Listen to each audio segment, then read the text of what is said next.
Story number 1. Gate of Shadows, the Stull Massacre. Salem, Massachusetts, has always been a place where history and legend intertwine, where the whispers of the past echo through cobblestone streets and towering spires. But in Kansas, nestled deep within the rolling plains, lies a place far more sinister, Stull Church, known ominously as the Gate of Hell. As a journalist with a penchant for uncovering the darkest corners of human experience, I found myself irresistibly drawn to the stories surrounding this abandoned sanctuary. Little did I know that my quest for truth would lead me into a nightmare that defied explanation and forever changed my perception of reality. It was late November 2023 when I first heard about the Stull Massacre. The tale was as chilling as it was baffling. On Christmas Eve in 1985, 6 thrill-seekers ventured into Stull Church to test their courage, a challenge fueled by urban legends and the allure of the macabre. They never returned. A week later, their mutilated bodies were discovered inside the church, their faces contorted in sheer terror. The only clue? Each victim's clock had stopped precisely when they entered the church, as if time itself had been swallowed by the darkness within. Intrigued by the mystery and driven by a need to understand the inexplicable, I decided to visit Stull Church.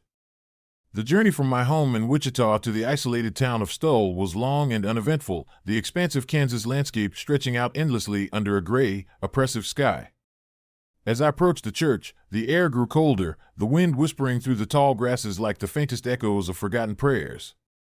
Stull Church stood alone, a decrepit structure swallowed by neglect and nature's relentless advance. The once grand steeple now leaned precariously, and the stained glass windows were shattered, their colorful fragments scattered across the ground like the remnants of broken dreams. The surrounding cemetery was overgrown, tombstones tilting and cracked, their inscriptions barely legible beneath layers of moss and lichen. I parked my car at the edge of the cemetery, the gravel crunching under my tires, and took a deep breath. The stories of the Gate of Hell had painted a picture of unending darkness and malevolent spirits, but I was determined to approach the investigation with a rational mind. Armed with my camera, recorder, and a notebook filled with questions, I stepped onto the property, the door to the church ajar, creaking ominously in the wind. Inside, the air was thick with the scent of damp wood and decay. Moonlight streamed through the broken windows, casting eerie patterns on the cracked pews and the altar that stood at the front, draped in cobwebs. The silence was oppressive, broken only by the distant hoot of an owl and the occasional drip of water from a leaking roof. I moved cautiously, the beam of my flashlight cutting through the darkness, illuminating the remnants of a once sacred space now tainted by tragedy. As I explored the church, I couldn't shake the feeling of being watched, the weight of unseen eyes pressing down on me. The stories spoke of screams and laughter carried by the wind on Christmas nights, but tonight, the only sounds were my own footsteps and the persistent drip of water. I reached the altar, where a weathered Bible lay open, its pages yellowed and torn. Scribbled in the margins were cryptic notes, perhaps left by the original congregation or, more disturbingly, by the victims themselves. Setting up my recorder near the altar, I began to speak, narrating my observations and thoughts. Stull Church, December 2023. Investigating the Stull Massacre of 1985. Seeking answers to the unexplained disappearance and subsequent deaths of 6 individuals who entered this place on Christmas Eve. Hours passed in uneasy quiet, the storm outside growing fiercer, the wind howling against the broken windows with increasing intensity. The temperature inside the church dropped sharply, my breath visible in the frigid air. Just as I began to question the validity of the stories, a faint sound pierced the silence, a distant, desperate whisper that seemed to come from the very walls of the church. "Help us!" My heart pounded in my chest as I strained to listen, the whisper growing louder, more insistent. "Remember us, remember our pain." I approached the altar, my flashlight beam revealing nothing but the remnants of the Bible and the unsettling notes. "Is someone there?" I called out, my voice trembling despite my efforts to remain calm. Silence followed, thick and suffocating. But the whispers persisted, now swirling around me like an unseen presence. I grabbed my camera, aiming it towards the source of the sound, but the beam revealed nothing. Just as I was about to turn away, a shadow flitted across the far end of the church, too quick to be human but too deliberate to ignore. A chill ran down my spine as I felt a cold hand brush against my shoulder, the touch icy and lifeless. I spun around, but but there was no one there, only the darkness and the flickering shadows dancing on the walls. My mind raced, trying to rationalize the experience, but the evidence was undeniable. Something was here, something that refused to be forgotten. Determined to document everything, I moved deeper into the church, the whispers guiding me towards the back rooms. Each step was deliberate, the air growing colder, the presence more palpable. I entered a side chapel, its pews overturned and the remnants of a ceremony scattered across the floor. In the center stood a lone candle, still flickering despite the absence of a flame, its light casting grotesque shadows that seemed to move of their own accord. As I approached the candle, the temperature plummeted further, my breath visible in the icy air. The whispers grew louder, more frantic, their voices intertwining in a cacophony of despair. "We are lost, trapped in darkness." I reached out to touch the candle, my fingers freezing on the cold metal. Suddenly, the ground beneath me trembled, the church seeming to groan under the weight of unseen forces. The whispers turned into anguished cries, the sound overwhelming, drowning out my thoughts and reason. I dropped the camera, the device shattering on the cold floor, the pieces scattering like broken dreams. In the chaos, I saw them, spectral figures emerging from the shadows, their faces twisted in eternal fear, their eyes hollow and pleading. The men and women who had perished that fateful night stood before me, their presence both haunting and sorrowful. They moved towards me, their steps slow and deliberate, the sorrow in their eyes piercing my very soul. "Why do you haunt this place?" I demanded, my voice barely audible over the storm raging inside the church. One of the figures, a young woman with tears streaming down her face, stepped forward. "We never found peace," she whispered, her voice filled with unending sorrow. Trapped in our final moments, unable to move on. I felt a surge of empathy, the tragedy of their fate resonating deeply within me. "I'm sorry for your loss. How can I help you find peace?" The figures paused, their sorrowful gazes meeting mine. "Remember us," they echoed in unison. "Share our story so that our pain is not forgotten." As suddenly as they had appeared, the specters began to fade, their forms dissolving into the air like mist. The whispers softened, replaced by a gentle silence that settled over the church.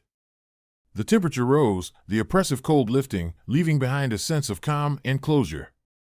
Exhausted and emotionally drained, I sat by the altar, processing the night's events. The spirits had shared their pain, their tragic stories now acknowledged and remembered. As dawn broke, the storm outside began to abate, the first light of day casting a warm glow over the abandoned church. Leaving Stoll Church, I felt a profound sense of responsibility. The spirits of that tragic night deserved to be remembered, their stories told so that their pain would not fade into oblivion. The footage I had attempted to capture was lost, but the memories and the emotional weight of the encounter remained indelible in my mind. Back in Wichita, I poured my experiences into an article, detailing the haunting events at Stoll Church and the spectral encounters that had transpired within its walls. The response was overwhelming, with many expressing a mix of fear and empathy, while others remained skeptical, attributing the phenomena to psychological effects of isolation and the eerie ambience of the abandoned church. Despite the skepticism, I knew what I had experienced was real, a bridge between the living and the dead, a testament to the enduring power of unresolved tragedy. The story of the Stoll Massacre and the spirits that lingered there became a cornerstone of my work, a poignant reminder that some places hold onto their secrets with a vengeance, forever echoing the pain and sorrow of those who perished within. Years later, I returned to Stoll Church, this time with a team of fellow investigators and a professional sound technician, determined to capture definitive evidence of the supernatural phenomena. The journey back was fraught with unease, the memories of that first visit lingering like a shadow over my thoughts. As we set up our equipment inside the church, the air was thick with anticipation and fear. The atmosphere was charged, the silence oppressive, broken only by the distant sounds of nature reclaiming the abandoned structure. We began our investigation, meticulously documenting every sound, every flicker of light, hoping to uncover the truth behind the legends. Hours passed without incident, the storm outside now a distant memory. But as midnight approached, the same whispers began to fill the air, their voices a haunting reminder of the past. The temperature dropped sharply, our breaths visible in the cold air, and the presence of the spirits became undeniable. Suddenly, the ground trembled, the church shaking under the weight of unseen forces. The shadows danced on the walls, twisting into grotesque shapes that defied explanation. The whispers grew louder, more insistent, echoing through the space like a mournful lament. And then, out of the darkness, the spectral figures emerged once more, their eyes filled with eternal sorrow. "Remember us," they echoed, their voices intertwining in a chorus of despair. "Honor our memory, let our pain be remembered." As quickly as they had appeared, the figures began to fade, their forms dissolving into the air like mist. The storm outside intensified, the wind howling louder than ever, as if the spirits were urging us to leave. The temperature rose, the oppressive cold lifting, and the church fell silent once more, the echoes of the past lingering in the air. We packed up our equipment, the night's events etched deeply into our minds. The evidence we had captured was compelling: faint whispers, shadowy apparitions, and the undeniable presence of restless spirits bound to the tragic events of 1985. The story of the Stull Massacre and the Gate of Hell became even more intertwined, the legends now confirmed by first-hand experience. Back in Wichita, I shared our findings with the world, the story of Stull Church resonating deeply with those who sought the truth behind the supernatural. The footage and recordings were met with a mix of awe and skepticism, but the emotional impact was undeniable. The spirits of the lost found a voice, their stories finally being heard, their pain acknowledged and remembered. Yet, despite the validation, a lingering unease remained within me. Sometimes, during quiet moments, I would hear faint whispers carried by the wind or catch a glimpse of shadowy figures moving just beyond my peripheral vision. The experience at Stull Church had left an indelible mark, a constant reminder that some places hold onto their secrets with a vengeance, forever echoing the pain and sorrow of those who perished within their walls. Stull Church stands as a monument to both human resilience and the enduring presence of unresolved tragedy. The spirits that linger within its decaying walls serve as a poignant reminder of the lives lost and the mysteries that continue to haunt the abandoned sanctuary. For those who dare to uncover the truths buried within, be prepared to face the echoes of the past, for they are ever watchful, waiting for the next curious soul to listen. As I continue my journey into the unknown, exploring other haunted sites and uncovering their stories, the experience at Stull Church remains a pivotal moment in my quest. It taught me that every tragedy leaves an indelible mark, a ghostly echo that lingers long after the physical evidence has faded. And so, armed with my camera and recorder, I press on, ever eager to shed light on the shadows that dwell in the forgotten corners of our world, giving voice to those who can no longer speak for themselves. Story number 2. Echoes through the swamp. New Orleans has always been a city steeped in mystery and folklore, a place where the line between reality and the supernatural blurs under the thick canopy of Spanish moss and the haunting melodies of jazz that drift through the humid air. But nothing in my years as a journalist could have prepared me for the night I delved into the darkest corners of Louisiana's swamps, chasing the ghostly whispers of a train that vanished without a trace. It was late October 2023 when the story first piqued my interest. The archives revealed a chilling tale from 1972. A passenger train, bound for Baton Rouge, disappeared in the dead of night while navigating the treacherous swamps of Louisiana. No wreckage was found until a week later, when rescuers stumbled upon the burnt remnants of the train, twisted metal scorched by an unexplained fire. More disturbing were the claw-like scratches etched into the walls of the back car, evidence that suggested a struggle or something far more sinister. Curiosity gnawed at me. Who were the passengers? What had transpired on that ill-fated journey? And most haunting of all, who or what had caused the mysterious disappearance? Determined to uncover the truth, I arranged to visit the site where the train was found, armed with nothing but my camera, recorder, and an insatiable need for answers. The journey to the swamp was arduous. The roads were little more than muddy trails, flanked by towering cypress trees draped in Spanish moss that swayed eerily in the night breeze.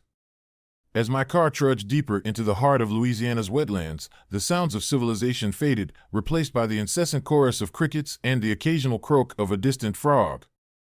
The air grew thick with humidity, each breath heavy with the scent of damp earth and decaying vegetation. Arriving at the coordinates, I was met with an expanse of murky water and dense foliage. The site was eerily quiet, the silence broken only by the distant call of an owl. Using my GPS and a handheld compass, I navigated through the swamp, the ground soft and treacherous beneath my boots. After what felt like hours, I reached a clearing where the burnt train wreckage lay partially submerged in the muddy waters of the swamp. The sight was haunting. The once majestic locomotive was now a twisted heap of metal, charred and warped by the flames. The back car, where the most disturbing evidence was found, stood apart from the rest, its windows shattered and walls scarred by deep, claw-like gouges. I approached cautiously, the weight of history pressing down on me. Setting up my camera and recorder, I began to document the scene, my mind racing with questions and theories. As night fell, the temperature dropped sharply, and the swamp seemed to come alive with unseen forces. The sounds of nocturnal creatures intensified, creating a symphony of eerie noises that echoed through the trees. I sat by the wreckage, the firelight from my equipment flickering against the dark water, casting long, dancing shadows that played tricks on my mind. Around midnight, the air grew thick with an unnatural stillness. The usual chorus of insects and frogs had fallen silent, replaced by a profound, oppressive quiet. It was then that I heard it, a faint, maniacal laughter that seemed to emanate from the depths of the swamp. My heart pounded in my chest as I strained to locate the source, the sound echoing off the trees like a chilling reminder of the past. Suddenly, a cold breeze swept through the clearing, extinguishing my recorder and causing the pages of my notebook to flutter wildly. The laughter grew louder, more intense, reverberating through the swamp with an almost tangible presence. I grabbed my flashlight, its beam cutting through the darkness, and scanned the area, my every nerve on edge. That's when I saw it, a shadowy figure standing at the edge of the clearing, barely visible through the misty air. The figure was tall, clad in a long, dark coat that billowed around him like smoke, and a wide-brimmed hat obscured his face. His presence was both menacing and sorrowful, a ghostly apparition frozen in time. He seemed to be watching me, his hollow eyes following my every move with an intensity that sent shivers down my spine. Summoning every ounce of courage, I spoke into the darkness. "Who are you? What happened here?" The figure remained silent, but his stance shifted, as if inviting me to follow. Compelled by a mix of fear and curiosity, I approached cautiously, my flashlight beam revealing nothing but the twisted metal and scorched walls. As I drew closer, the temperature plummeted further, my breath visible in the frigid air. The man disappeared as suddenly as he had appeared, leaving me alone with the echoes of his silent plea. Determined to find answers, I began to explore the wreckage in greater detail. My flashlight caught glimmers of something metallic buried beneath the mud, an old, charred locket, its intricate design barely discernible through the grime. Picking it up, I wiped away the dirt, revealing a faded engraving of two intertwined hearts. A sense of sadness washed over me, the locket a silent witness to the tragedy that had unfolded years ago. As I pocketed the locket, the swamp seemed to respond, the air thickening with an oppressive energy. The sounds of the storm outside intensified, the wind howling through the trees like the tormented cries of lost souls. I felt a presence behind me, the unmistakable sensation of being watched. Turning swiftly, I caught a glimpse of movement, another shadowy figure, this one carrying what appeared to be a child in his arms. The apparition moved with a purpose, navigating through the wreckage as if reliving the final moments of that fateful night. The child's face was pale and lifeless, a stark contrast to the man's sorrowful demeanor. As the figures approached, the man stopped and turned to face me, his eyes hollow and filled with a profound sadness. "Remember us," he whispered, his voice echoing through the swamp like a mournful melody. "Don't let our story fade into the darkness." Before I could respond, the figures began to fade, their forms dissolving into the misty air as the swamp reclaimed them. The oppressive energy lifted, replaced by a sense of calm that settled over the clearing like a gentle embrace. I stood there, the weight of their plea heavy on my heart, knowing that their stories deserved to be heard and remembered. The next morning, the storm had passed, leaving behind a serene yet haunting beauty. The wreckage stood silent, the scars of tragedy etched into its very existence. I left the swamp with a heavy heart, the locket serving as a poignant reminder of the lives lost and the mysteries that still lingered in the shadows of Louisiana's wetlands. Back in New Orleans, I delved into the history of the 1972 disappearance, piecing together accounts from survivors, witnesses, and locals who had lived through the tragedy. The more I learned, the more I understood that the swamp held secrets far deeper and darker than anyone had imagined. The claw-like scratches suggested a struggle, but no concrete evidence pointed to a human culprit. The maniacal laughter and spectral apparitions hinted at something beyond the realm of the living, a malevolent force that had claimed the train and its passengers, leaving behind only echoes of their suffering. Determined to give voice to the forgotten souls, I wrote an article detailing my experience and the haunting legacy of the disappeared train. The story resonated deeply, sparking debates between skeptics and believers alike. Some dismissed it as the product of an overactive imagination and the eerie ambience of the swamp, while others found solace in the idea that the spirits of the lost still roamed the wetlands, seeking recognition and closure. Despite the mixed reactions, I knew the truth lay somewhere between the tangible evidence and the intangible whispers of the past. The locket, the symbols, and the apparitions were pieces of a puzzle that defied easy explanation, a testament to the enduring power of memory and the unresolved pain that binds the living and the dead. Years later, I returned to the swamp, now armed with more knowledge and a deeper understanding of the forces at play. The land of darkness had become a beacon for paranormal enthusiasts and those seeking to uncover the truth behind the unexplained. Each visit brought new discoveries, each encounter a step closer to unraveling the mystery that had haunted the swamps for decades. One particularly cold night, under a crescent moon, I found myself back at the wreckage, the swamp silent and still. Setting up my equipment, I waited, hoping to capture any lingering spirits or unexplained phenomena. As the hours passed, the night grew deeper, the sounds of the swamp muted beneath a blanket of snow. Just as I began to lose hope, the temperature dropped sharply, and the air filled with an oppressive energy. The faint sound of laughter echoed through the swamp, growing louder and more distinct. My heart raced as I watched a shadowy figure emerge from the darkness, moving with purpose through the wreckage. This time, there was no child in his arms, only the man's sorrowful presence, his eyes hollow and filled with an unending sadness. "Remember us," he whispered, his voice carrying the weight of countless untold stories. I held up my recorder, determined to capture the sound, but the man's form began to fade, dissolving into the misty air as quickly as he had appeared. As dawn broke, the swamp came alive with the first light of day, the night's horrors fading into memory. I packed up my equipment, the locket now a cherished token of the souls I had encountered. The journey into the heart of darkness had changed me, deepening my understanding of the fragile boundary between life and death and the enduring power of unresolved tragedy. Salem's land of darkness remains a place where history and the supernatural intertwine, a haunting reminder of the lives lost and the mysteries that continue to echo through Louisiana's wetlands. For those who dare to explore its depths, be prepared to face the echoes of the past, for they are ever watchful, waiting for the next curious soul to listen. As I continue my journey, uncovering the stories hidden within the shadows of America's most enigmatic locations, the experience in the swamp stands as a pivotal moment in my quest. It taught me that every tragedy leaves an indelible mark, a ghostly echo that lingers long after the physical evidence has faded.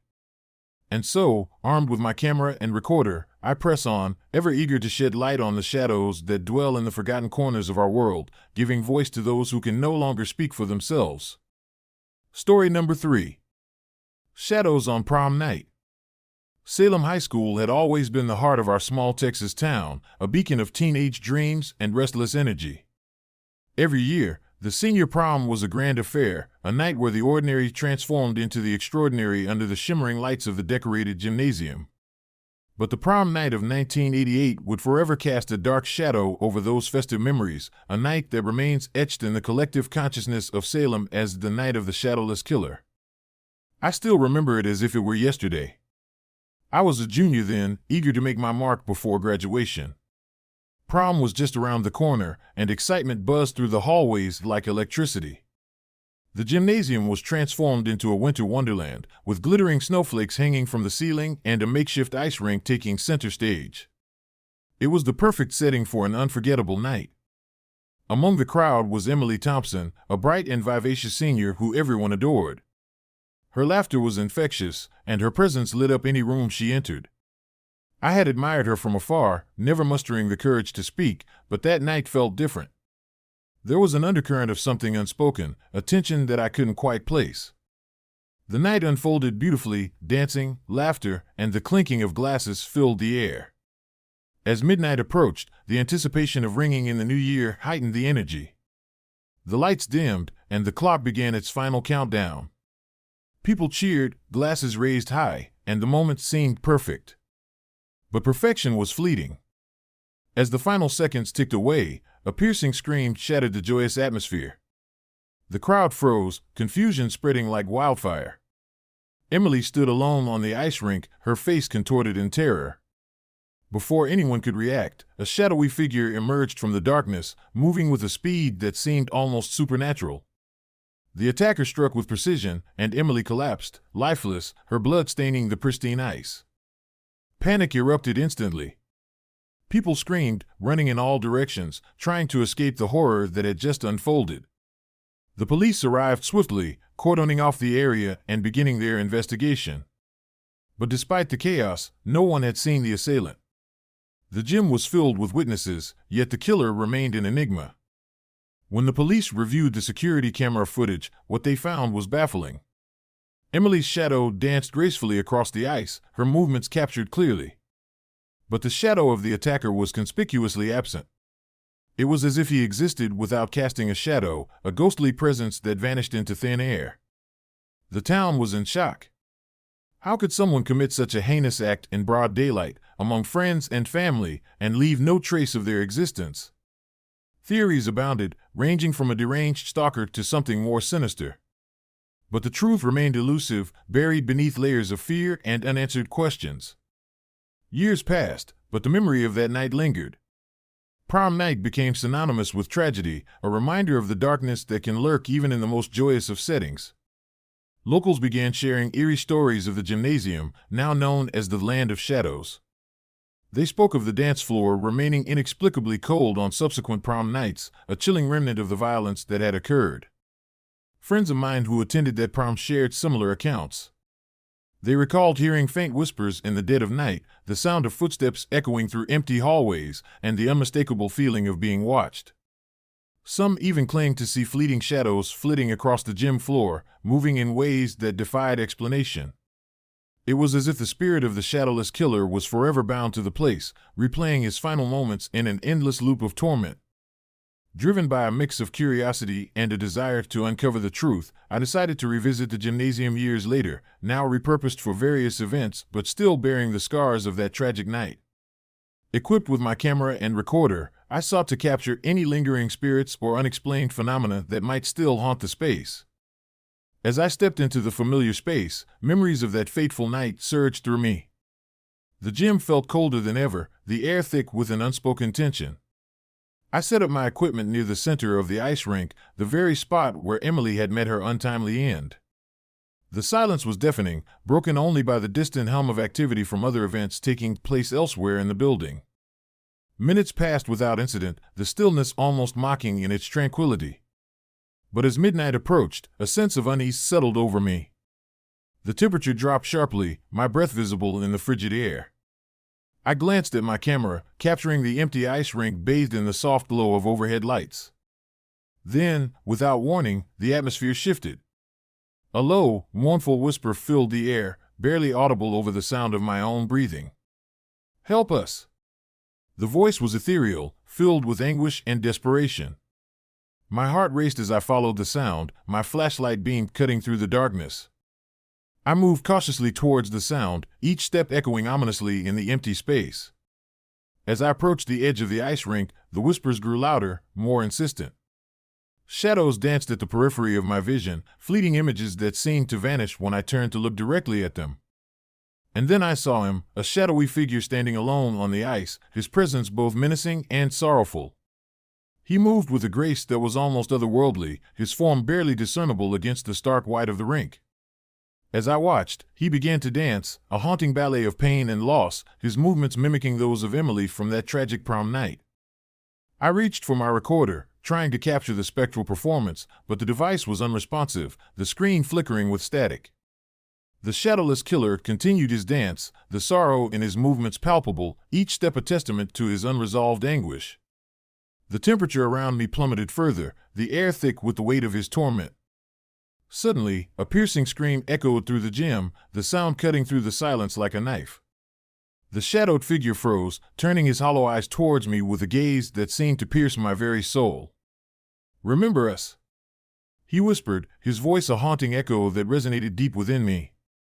I stood rooted to the spot, unable to tear my eyes away, as the figure began to fade, dissolving into the darkness as the echoes of his final plea lingered in the air. The gymnasium fell silent once more, the chill lingering like a ghostly reminder of the night that had forever changed Salem High School. In the aftermath of that experience, I documented everything: the whispers, the shadowy figure, the inexplicable coldness. The footage and recordings became the cornerstone of my investigation, a testament to the enduring presence of the shadowless killer and the tragic legacy of that prom night. Salem High School stands as a monument to both teenage dreams and the haunting specters of the past. The gymnasium, once a place of joy and celebration, remains a silent witness to the tragedy that unfolded there, its coldness a lingering reminder of lives lost and mysteries unsolved. For those who dare to enter, be prepared to face the echoes of the past, for the shadows of Salem High School are ever watchful, waiting for the next curious soul to listen. As I continue my journey into the unknown, exploring other haunted sites and uncovering their stories, the experience at Salem High School remains a pivotal moment in my quest. It taught me that every place holds memories, both beautiful and tragic, yearning to be acknowledged and remembered. And so, armed with my camera and recorder, I press on, ever eager to shed light on the shadows that dwell in the forgotten corners of our world, giving voice to those who can no longer speak for themselves. Story number 4. Whispers Under the Blood Moon. Salem, Massachusetts, a city forever etched in history for its infamous witch trials. The cobblestone streets and historic buildings whisper secrets of a bygone era where fear and superstition ruled the hearts of many. But beneath the veneer of quaint charm lies a darkness that refused to be buried, a shadow that resurfaced on the night of the blood moon in 1991. I've always been fascinated by Salem's macabre past, a passion that led me to become a paranormal investigator. The city's rich tapestry of legends and unexplained phenomena made it the perfect place for my latest investigation. Yet, nothing could have prepared me for the night that would blur the lines between history and nightmare, leaving me questioning the very nature of evil. It was early October 2023 when I decided to delve deeper into Salem's haunted lore. The autumn air was crisp, the trees ablaze with hues of red and gold, and the scent of pumpkin spice wafted through the streets. Armed with my camera, recorder, and an insatiable curiosity, I set out to uncover the truth behind the enigmatic death that had plagued the city for decades. The story that drew me in was that of Thomas Caldwell, a man found dead on the outskirts of Salem during the blood moon in 1991. Caldwell was discovered with strange symbols carved into his chest, symbols that resembled ancient sigils associated with witchcraft and dark rituals. The coroner's report was baffling: no signs of foul play, no evidence of a struggle, just a man frozen in a grotesque pose, his body marked by symbols that seemed to glow under the moonlight. Local lore quickly spun Caldwell's death into a tale of ritual sacrifice, a relic of Salem's cursed history. Residents near the crime scene reported hearing mysterious whispers and seeing flickering lights in the forest during blood moon nights, reinforcing the belief that Caldwell's death was more than a tragic accident. It was a call from the past, an echo of ancient curses that refused to die. Intrigued by these accounts, I decided to spend a night near the original crime scene during the upcoming blood moon. The area, now designated as a restricted zone, was known as the Witch's Grove, a dense forest where shadows danced and the air seemed thick with unseen presences. As dusk settled, I arrived at the edge of Witch's Grove, the sky painted with the vibrant colors of twilight. The first rays of the blood moon began to rise, casting an eerie crimson glow over the landscape. The forest loomed ahead, its trees standing like silent sentinels guarding the secrets within. I set up my equipment near a clearing, the spot where Caldwell's body had been found. The anticipation was palpable, a mix of excitement and dread tightening in my chest. The sun dipped below the horizon, and the blood moon took its place, its intense red light bathing the grove in an otherworldly hue.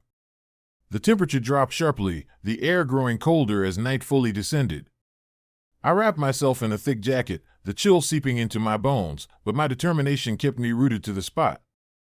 As midnight approached, the forest came alive with sounds that seemed both natural and supernatural.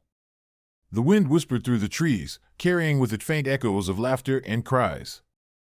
The ground beneath me was covered in a thick blanket of snow, untouched and pristine, except for the faint footprints leading into the darkness, a reminder of Caldwell's final moments. I sat in the clearing, recording every sound, every flicker of light that danced on the edge of my vision. The symbols on Caldwell's chest had always intrigued me, their meaning elusive yet undeniably powerful. I had brought with me a book of ancient symbols, hoping to decipher their significance.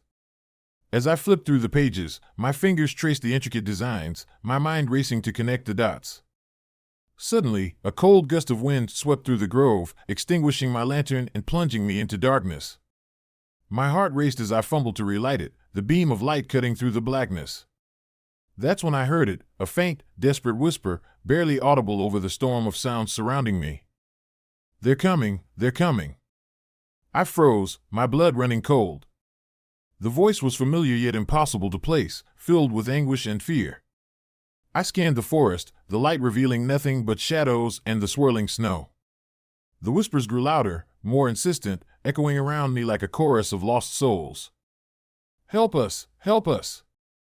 I grabbed my recorder, trying to capture the sound, but the whispers seemed to penetrate my very being, their sorrowful pleas wrapping around me like invisible chains. Determined to find the source, I followed the trail of footprints, each step crunching loudly in the silent night. The symbols, now illuminated by the blood moon's light, seemed to glow with an unearthly energy, guiding me deeper into the grove. As I ventured further, the atmosphere thickened, the air heavy with the weight of unseen presences. The trees twisted and contorted, their branches reaching out like skeletal hands trying to grasp me. The whispers turned into cries, their intensity building, filling my mind with images of the past, Caldwell's last moments, the storm that claimed him, and the ancient curses that bound his soul to the grove. In the heart of the forest, I stumbled upon a clearing I hadn't noticed before. At its center stood a stone altar, ancient and worn, covered in moss and ice. The symbols that had marked Caldwell's chest were etched into the stone, pulsing with a faint, crimson light. The air around it was electric, the energy almost palpable. I approached the altar cautiously, my recorder capturing every sound, every flicker of light. As I reached out to touch the stone, a sudden gust of wind blew through the grove, extinguishing my flashlight once more. Panic surged through me as the darkness closed in, the cries of the lost souls enveloping me. "Remember us, honor our pain." The voices coalesced into a single, mournful entity, the embodiment of Caldwell's suffering and the anguish of those who had perished in the blood moonstorm. I felt a presence behind me, a cold hand pressing against my shoulder, the touch icy and lifeless. I turned abruptly, expecting to see the apparition of Caldwell, but there was nothing, only the swirling snow and the oppressive darkness. Desperate to escape, I fled the clearing, the whispers chasing me through the forest like vengeful spirits. The path back to the campsite seemed endless, the symbols on the trees guiding me in circles, trapping me in an eternal loop of fear and confusion. My legs burned with exhaustion, my mind teetering on the brink of madness as the cries of the lost souls echoed in my ears. Just as I felt I couldn't run any further, the storm began to abate, the snow slowing to a gentle fall. The first light of dawn pierced through the clouds, casting a soft glow over the grove. I stumbled into the clearing where I had first set up camp, the symbols on Caldwell's altar now dimmed, their power seemingly spent. Breathing heavily, I collapsed onto the snow-covered ground, the weight of the night's events pressing down on me. The recorder in my hand captured the final whispers, a haunting reminder of the souls I had encountered. "Remember us, remember our pain." I made my way back to civilization, the memory of that night etched into my mind like an indelible scar. The story of Thomas Caldwell and the tragic Blood Moon Night became the cornerstone of my investigation, a tale that bridged the gap between history and the supernatural. Upon returning, I poured my experiences into an article, detailing the mysterious death of Caldwell and the haunting phenomena reported by locals during Blood Moon Nights. The response was overwhelming, emails from skeptics and believers alike, sharing their own encounters and urging me to continue my investigations. The legend of the Land of Darkness in Yosemite was now intertwined with the tragic story of Caldwell, creating a narrative that resonated deeply with those who sought the truth behind the shadows. Despite the acclaim, a lingering unease remained within me. Sometimes, late at night, I would hear faint whispers carried by the wind or catch a glimpse of shadowy figures moving just beyond my peripheral vision. The experience in Yosemite had shattered my skepticism, leaving me with an unshakable belief in the enduring presence of the past. Salem's Land of Darkness stands as a testament to the enduring power of memory and the unresolved pain that binds the living and the dead. The spirits that linger within its snowy expanse serve as a poignant reminder of the lives lost and the sacrifices made in the name of survival. For those who dare to explore the forgotten corners of our world, be prepared to face the echoes of the past, for they are ever watchful, waiting for the next curious soul to listen. As I continue my journey into the unknown, exploring other haunted sites and uncovering their stories, the experience in Yosemite remains a pivotal moment in my quest. It taught me that every tragedy leaves an indelible mark, a ghostly echo that lingers long after the physical evidence has faded. And so, armed with my camera and recorder, I press on, ever eager to shed light on the shadows that dwell in the forgotten corners of our world, giving voice to those who can no longer speak for themselves. Story number 5. Land of Darkness, the Yosemite Disappearance. The allure of Yosemite National Park has always been irresistible to me. Its majestic granite cliffs, cascading waterfalls, and serene valleys offer a sanctuary from the chaos of everyday life. As a freelance journalist with a penchant for uncovering the truth behind unsolved mysteries, I found myself drawn to the park's most chilling legend, the disappearance of 5 friends during a brutal snowstorm in 1994. Locals ominously refer to the area as the Land of Darkness, a name that sends shivers down the spine of even the most seasoned hikers. It was a crisp November morning when I arrived at Yosemite, the sky painted with hues of gray and white as winter began its relentless advance. My goal was clear: to uncover the truth behind the vanished group and the eerie phenomena that continue to haunt the park. Equipped with my camera, recorder, and a map marked with the location of the old campsite, I set out towards the remote area where the tragedy unfolded. The trail to the Land of Darkness was less trodden, winding through dense pine forests and rocky outcrops. As I hiked deeper, the towering trees seemed to close in around me, their branches whispering secrets in the cold wind. The further I went, the more isolated I felt, the vibrant sounds of the outside world fading into a haunting silence. The anticipation of uncovering the truth kept me moving forward, despite the growing unease that gnawed at my thoughts. By late afternoon, the snow began to fall, light at first, then swiftly intensifying into a blinding blizzard. The weather mirrored the fates of those 5 friends, trapped by nature's fury with no escape. I found a sheltered spot near the remnants of the old campsite, where I decided to set up my temporary base. The cabin that once stood there was nothing more than a memory now, its walls crumbled and the roof sagging under the weight of years and snow. As night descended, the storm raged on, the wind howling through the trees like a chorus of lost souls. I sat by a small fire, the flickering flames casting eerie shadows on the snow-covered ground. The air was thick with the scent of pine and the biting cold that seeped into my bones. I reviewed the old photographs of the missing friends, their smiles frozen in time, oblivious to the impending horror that would claim their lives. Around midnight, the howling wind reached a crescendo, and the temperature plummeted further. It was then that I heard it, a faint, desperate whisper carried by the storm. "They are coming." The voice was ethereal, almost inaudible over the tempest's rage. I grabbed my recorder, heart pounding, and whispered back, "Who's there?" Silence followed, thick and oppressive, broken only by the relentless snow. I tried to rationalize it as my mind playing tricks on me, but the feeling of being watched was undeniable. My flashlight cast long, wavering beams through the darkness, revealing nothing but swirling snow and the ghostly silhouettes of the trees. Determined to document any evidence, I ventured out into the storm, the snow stinging my face and the wind clawing at my clothes. The trail markers were long gone, buried under layers of snow, leaving me with no sense of direction. My footsteps crunched loudly in the silence, the sound echoing ominously through the wilderness. Then, I saw them, claw-like marks etched into the snow, leading deeper into the forest. They were fresh, unmistakable in their ferocity, a stark contrast against the pristine white landscape. My mind raced, piecing together the stories of the vanished friends and the mysterious phenomena reported by others. Had something, or someone, attacked them? As I followed the trail, the whispers grew louder, more insistent. "They are coming. They are coming." The voices seemed to surround me, coming from all directions. My heart pounded in my chest, fear mingling with a desperate need to uncover the truth.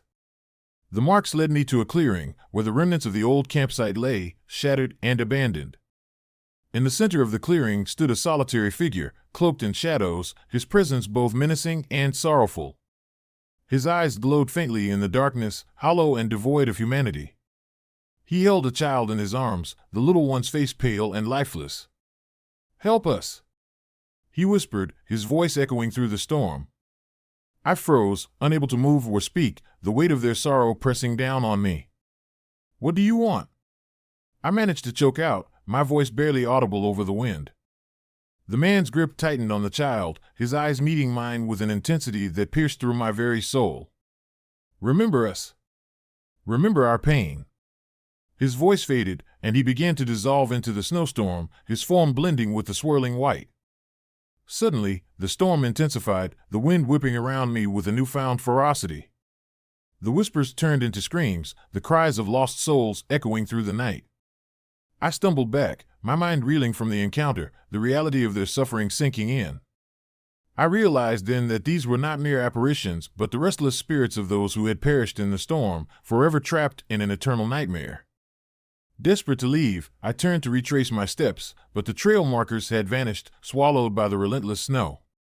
Panic surged through me as the storm seemed to close in, the darkness pressing against my every move. I heard footsteps behind me, echoing my own, a constant reminder that I was not alone. The whispers continued, now a cacophony of anguish and despair, driving me to the brink of madness. Just as hope began to fade, I stumbled upon a makeshift shelter, its entrance barely visible through the blinding snow. I rushed inside, collapsing against the cold wall, my body trembling from exhaustion and fear. The storm outside began to subside, the wind dying down to a gentle whisper. I sat there, catching my breath, the echoes of the night's horrors lingering in my mind. Morning broke with a pale light, the snow covering everything in a pristine blanket. I emerged from the shelter, the clearing empty once more. The remnants of the campsite were still, the snow untouched by the night's turmoil. I felt a profound sense of loss and responsibility, knowing that the spirits of those lost were still seeking acknowledgement and remembrance. I made my way back to civilization, the journey outwards a blur of white and shadow. Upon returning, I shared my story with local authorities and historians, hoping to bring closure to the lingering spirits and shed light on the mystery that had haunted Yosemite for decades. The footage and recordings I captured provided compelling evidence, bridging the gap between skepticism and belief. Months later, my account of the Land of Darkness gained widespread attention, sparking debates and discussions among both skeptics and believers. The claw marks, the whispers, and the spectral figure became a focal point of paranormal investigations, each new story adding layers to the already complex mystery. Yet, despite the attention, the true nature of what transpired that fateful night remained elusive, a puzzle that perhaps was never meant to be fully solved. Yet, every time I revisit Yosemite, the memory of that night resurfaces, a haunting reminder of the fragile boundary between life and death. Sometimes, in the dead of night, I hear the faint whispers of lost souls, their voices echoing through the mountains, urging me to remember and honor their existence. The Land of Darkness stands as a testament to the enduring power of memory and the unresolved pain that binds the living and the dead. As I continue my journey into the unknown, exploring other haunted sites and uncovering their stories, the experience in Yosemite remains a pivotal moment in my quest. It taught me that every tragedy leaves an indelible mark, a ghostly echo that lingers long after the physical evidence has faded. And so, armed with my camera and recorder, I press on, ever eager to shed light on the shadows that dwell in the forgotten corners of our world, giving voice to those who can no longer speak for themselves. Story number 6. Echoes of Room 1408. I've always been drawn to the eerie and unexplained, a trait that has led me to some of the most haunted places in America. But nothing could have prepared me for the night I spent in room 1408 at the Stanley Hotel in Estes Park, Colorado, a room that has since become infamous for the tragedy that unfolded there on Halloween night in 1983. It was a chilly October evening in 2023 when I decided to visit the Stanley Hotel, inspired by the countless tales of ghostly apparitions and unexplained phenomena that surrounded its grand architecture. As a writer, I was eager to soak in the atmosphere, hoping to find the perfect setting for my next horror novel. The hotel's rich history and the serene beauty of the Rocky Mountains made it an ideal retreat for my creative endeavors. Upon arrival, the grandeur of the Stanley Hotel struck me immediately. Its Victorian-era facade stood majestically against the backdrop of the snow-capped peaks, exuding an air of timeless elegance. I checked into the front desk, noting the old-fashioned charm and the warm, welcoming smiles of the staff. Despite the season's early snowfall, the lobby was cozy, filled with the scent of burning wood and the soft glow of antique lamps. After settling into my room, I decided to explore the hotel, wandering through its labyrinthine halls adorned with antique furnishings and historic photographs. It wasn't long before I heard whispers of room 1408, a place shrouded in mystery and sorrow. The story went that on Halloween night in 1983, a young couple checked into the room. By morning, they were found dead in bizarre poses, with burnt fingerprints etched into their necks.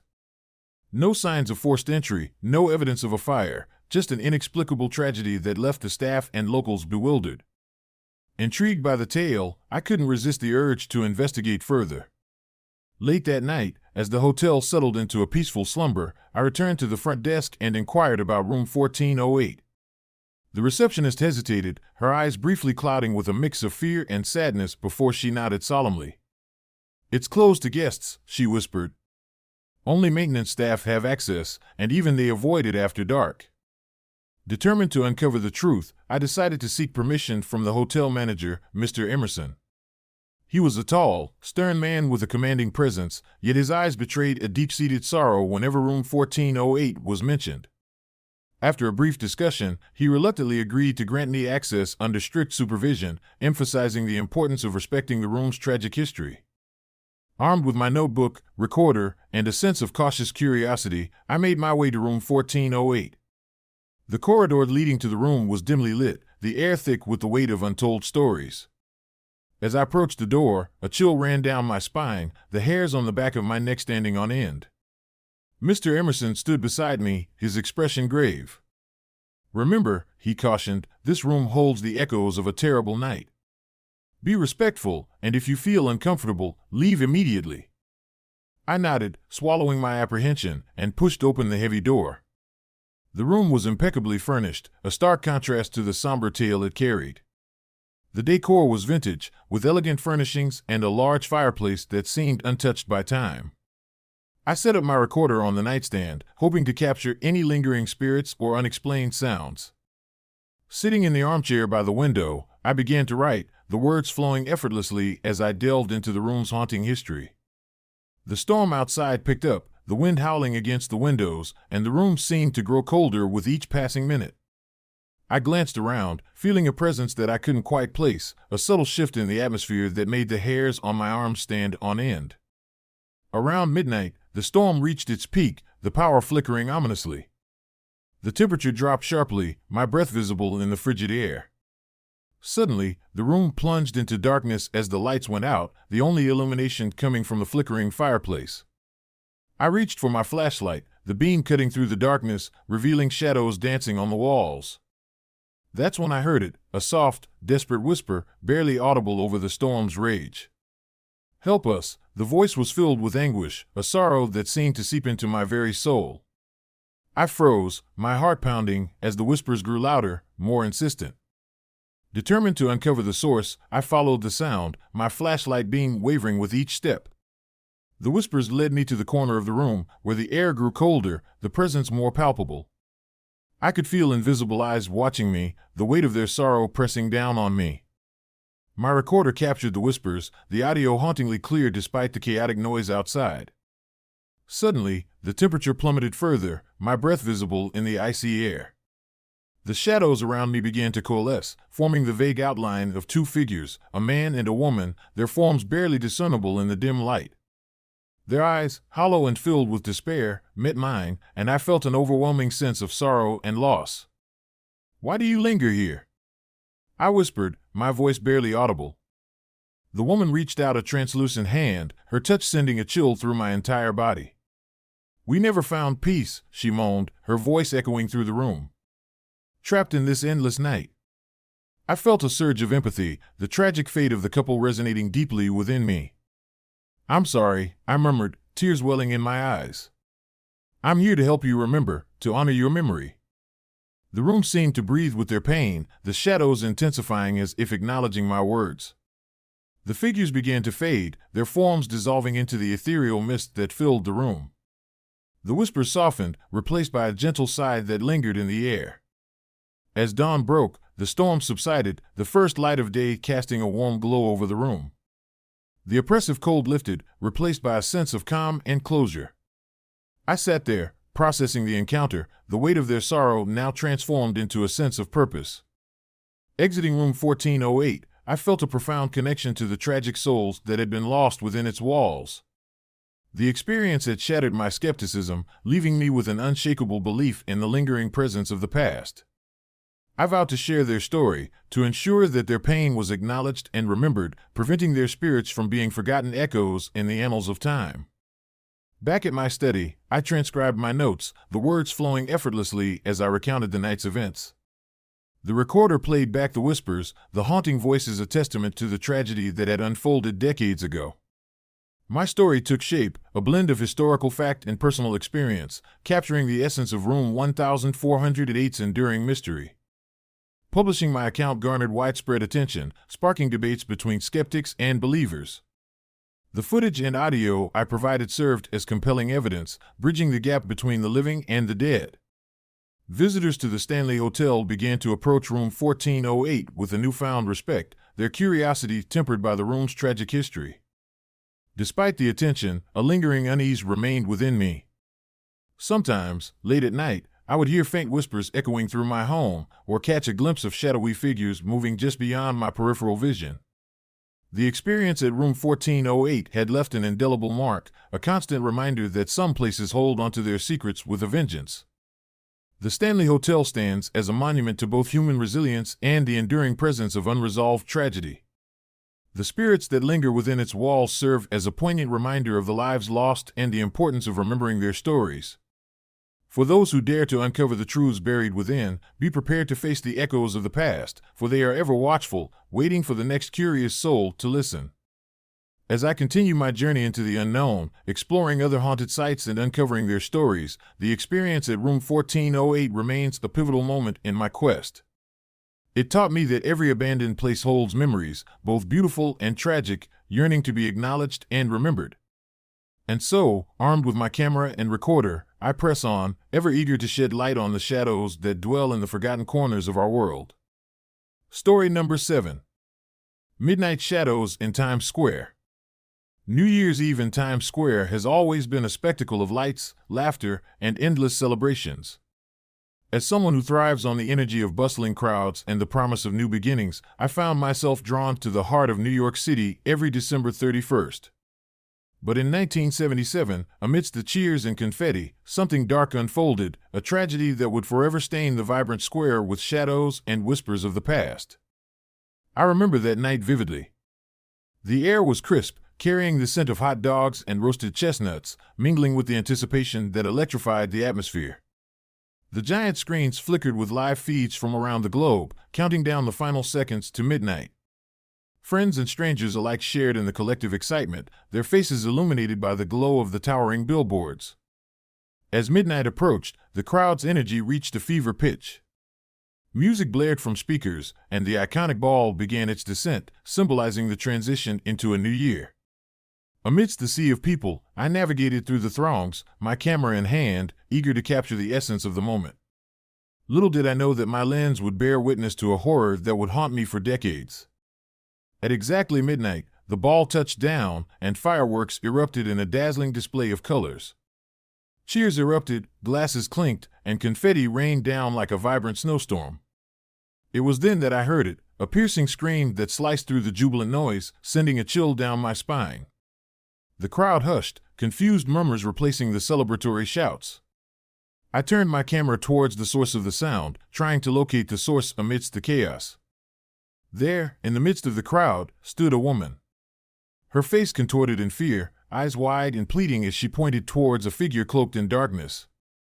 A man in a long, flowing coat and a black fedora stood at the edge of the crowd, his presence almost spectral. His face was obscured by shadows, but his eyes glimmered with a cold, unnatural light. Before anyone could react, he lunged forward, striking the woman with a swift, brutal motion. Her screams turned to gasps as she collapsed to the ground, blood seeping through her coat. Pandemonium erupted instantly. People screamed, running in all directions, trying to escape the scene. The man in the coat vanished into the throngs of people as quickly as he had appeared, leaving behind only confusion and fear. Security rushed to the spot, but there was no trace of him, no sign of the attacker, just the lifeless body of the woman and a lingering sense of dread. The police arrived, cordoning off the area and questioning witnesses. Everyone's account varied, but the description of the mysterious man remained consistent: his long coat, black hat, and the eerie disappearance. Despite extensive investigations, no one was ever apprehended. The case went cold, becoming one of Times Square's darkest unsolved mysteries. Years passed, and the memory of that night began to fade into the annals of history. But legends have a way of lingering, especially in places as iconic as Times Square. Locals began sharing stories of the Midnight Shadow, a ghostly figure that appears every New Year's Eve, mimicking the tragic events of 1977. They spoke of hearing the woman's desperate cries and seeing the man's spectral form stalking the crowds, his presence a harbinger of doom. Intrigued by these tales, I decided to return to Times Square 1 year later, determined to uncover the truth behind the Midnight Shadow. Armed with my camera, recorder, and a healthy dose of skepticism, I braved the crowds on December 31st, 1978. The air was thick with anticipation, the energy palpable as people prepared to welcome the new year. As midnight approached, the familiar sights and sounds enveloped me: the giant screens, the vibrant lights, the endless stream of people. I found a vantage point near the center of the square, setting up my equipment to document the night. The countdown began, each second ticking away with increasing intensity. Just as the clock struck 12, fireworks illuminated the sky, and the ball descended with majestic grace. Cheers erupted, and the crowd erupted into celebration. But then, the same chilling scream echoed through the air, sending a shiver down my spine. I turned my camera towards the sound, heart pounding as I scanned the crowd for any sign of the Midnight Shadow. There he was, the man in the long coat and black hat, standing at the periphery of the crowd, his eyes gleaming with an otherworldly light. His presence was both mesmerizing and terrifying, an apparition amidst the revelry. As the woman's cries pierced the night, the man moved with purpose, his coat billowing like dark smoke as he navigated through the crowd. Panic set in as I realized the cycle was repeating itself. The man approached the woman, her face pale with fear as she pointed towards him. Without warning, he struck her with the same brutal force, the scene unfolding in a haunting déjà vu of the previous year. The woman fell, her screams turning into desperate gasps, while the man vanished into the chaos, leaving behind a lifeless body and a crowd frozen in shock. This time, however, I was prepared. I captured every moment on camera, my recorder documenting the screams and the frantic attempts to flee. The police were quicker to respond, but once again, the man in the coat disappeared without a trace. The terror of that night was undeniable, a supernatural force at play within the very heart of New York City. In the weeks that followed, the story of the Midnight Shadow resurfaced, reigniting the mystery that had lain dormant for years. Theories abounded. Some believed it was the vengeful spirit of the man who lost his life in the chaos, forever cursed to reenact the tragedy each year. Others thought it was a manifestation of collective guilt, a haunting reminder of the fragility of life amidst the celebration.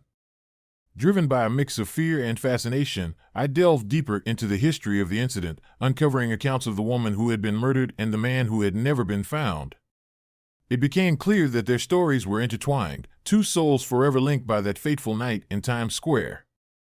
The woman's desperate plea and the man's cold violence formed a tragic narrative that seemed to transcend time, their spirits bound to the very place where their lives had been cut short. As the years went by, the Midnight Shadow became an integral part of Times Square's lore, a ghostly guardian that both haunted and reminded the city of its darker side. Each New Year's Eve brought a renewed sense of dread, as the Shadow's presence loomed over the celebrations, a spectral figure that defied explanation. My encounters with the Midnight Shadow left me questioning the boundaries between the living and the dead, the seen and the unseen. The camera footage and audio recordings I captured served as undeniable proof of the supernatural events, yet the true nature of the Midnight Shadow remained elusive, a mystery that perhaps was never meant to be unraveled. One particularly cold New Year's Eve, decades after the initial tragedy, I found myself returning to Times Square once more. The square had evolved over the years, its energy even more electrifying, yet the essence of that dark night lingered beneath the surface. As midnight approached, I stood amidst the throngs of people, feeling the weight of history pressing down on me. The countdown began, and as the clock struck 12, the familiar howling scream echoed through the air. I turned my camera towards the sound, heart racing as I spotted the man in the long coat and black hat once again. His presence was more pronounced this time, a clear signal that the cycle was about to repeat. As the shadow approached, I felt a profound sense of empathy for the lost souls trapped in this eternal loop. Determined to break the cycle, I stepped forward, confronting the apparition with a newfound understanding. "Why do you do this?" I called out, my voice steady despite the fear coursing through me. The man paused, his hollow eyes meeting mine with a depth of sorrow that transcended words. "We are lost, we need to be remembered," he whispered, his voice carrying the weight of countless untold stories. Moved by his plea, I vowed to ensure their memories endured, to share their stories with the world so that their pain would not be forgotten. As I spoke, a sense of peace seemed to envelop the square, the oppressive presence of the midnight shadow beginning to fade. The man and the woman appeared once more, their forms flickering before dissolving into the vibrant lights and sounds of the celebration. The storm of screams and footsteps quieted, replaced by the joyous cheers of the crowd. The midnight shadow had found a semblance of peace, his cycle finally breaking free from the tragic loop that had bound him for so long. Times Square returned to its vibrant self, the shadows of the past giving way to the promise of new beginnings. The story of the Midnight Shadow became a tale of redemption and remembrance, a testament to the enduring power of memory and the resilience of the human spirit. As I continue to document the stories of New York City, the Midnight Shadow serves as a poignant reminder that every place holds its secrets, its tragedies, and its ghosts. For those who dare to listen, the whispers of the past offer lessons of empathy, understanding, and the importance of never forgetting the stories that shape our collective history. New Year's Eve in Times Square remains a symbol of hope and renewal, but beneath the surface, the echoes of 1977 linger as a haunting reminder of the fragility of life and the enduring presence of those who have been lost. And as the clock strikes midnight each year, the shadows watch over the celebrations, forever guarding the stories of the Midnight Shadow and the lives intertwined in that fateful night.